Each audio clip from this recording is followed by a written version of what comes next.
In our previous session, we have learned how to calculate compound interest using the formula of simple interest. Now, we'll learn more about compound interest. Here you see the first point. On the same sum and the same rate of interest compounded yearly, compound interest of second year is always more than compound interest of first year. Then second point, compound interest of third year is more than compound interest of second year, and so on.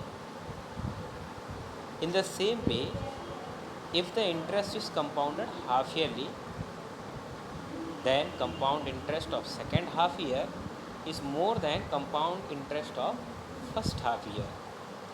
Compound interest of third half year is more than compound interest of second half year, and so on. In general, for any period, the compound interest is more than the compound interest of the previous period. So this you have to keep in mind. That is, the generalizing point is that for any period, the compound interest is more than the compound interest of the previous period.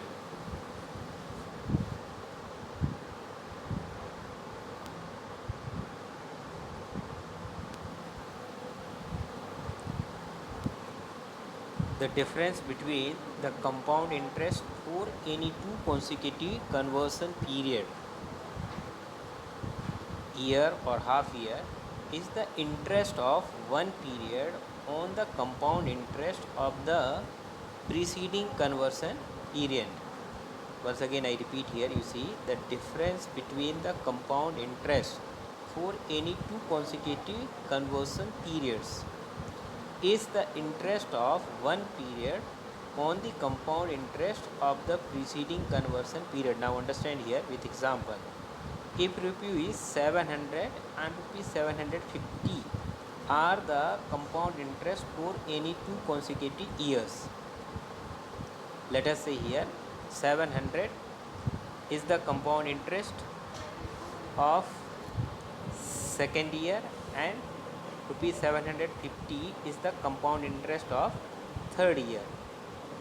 Then their difference, 750 minus 700 is equal to rupees 50, is the interest of 1 year on rupees 700. So you see, as I said here, suppose this is the compound interest of second year and this is the compound interest of third year. Then the difference between this we are getting rupees 50. This rupees 50 is actually interest on rupees 700 for 1 year.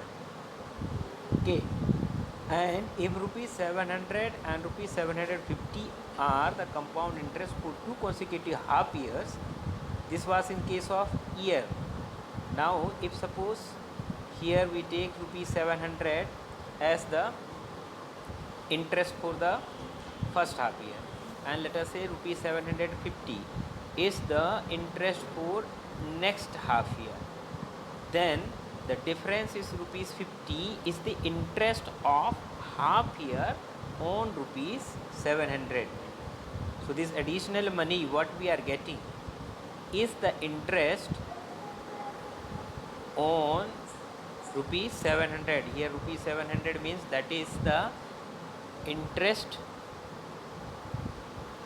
that is the interest. As I said here, suppose this is the interest for second year and this is interest for the third year.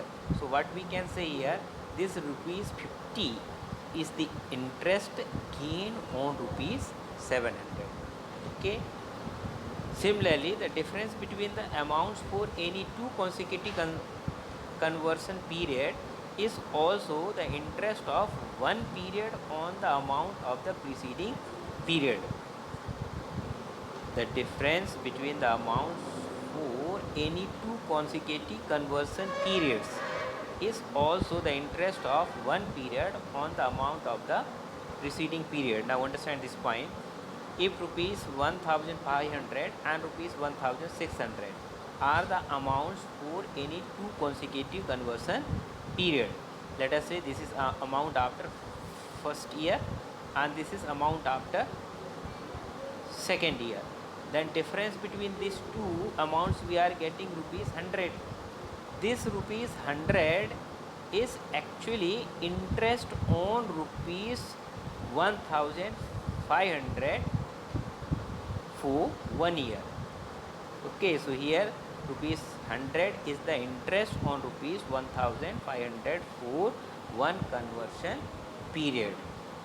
So we will see application of these points what we have learned in the coming exercise.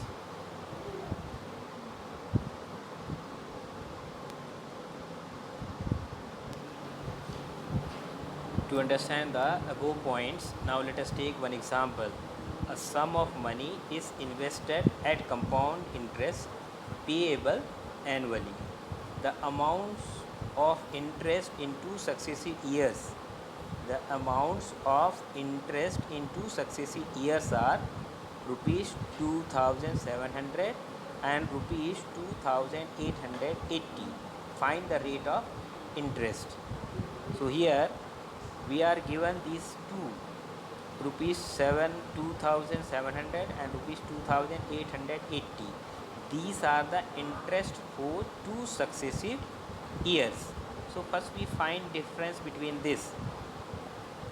So here difference between the CI of two successive years. So here 2880 minus 2700. So we get the difference. This difference is the interest on rupees 2700.